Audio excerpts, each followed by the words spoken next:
curtailed Indigo's winter schedule amid widespread flight cancellations. Let's go across to Shivani Bajaj for more. Shivani, tell us what's the latest?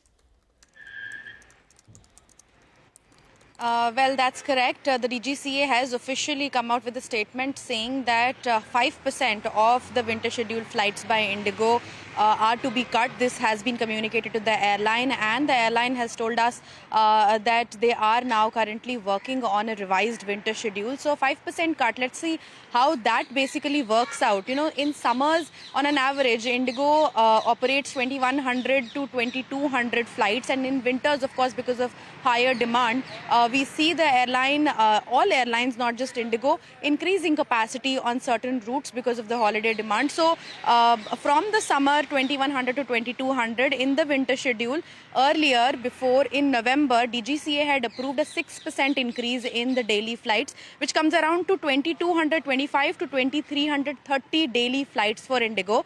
Now the DGCA has said that 5% decrease should happen on this increased capacity, which brings down the total number of flights that Indigo now will operate after this to 2115 to 2215. So this is 110 to 115 flights lower than what they had actually proposed for the winter schedule. So right now that is where we stand, 110 to 115 flights cut in the current winter schedule for Indigo. What happens next, we'll have to wait and watch, because official sources are also telling us that this might just be the starting and the beginning of cutting down capacity for Indigo. DGCA will look at how they perform on these numbers, and then probably will take a future course of action. Back to you.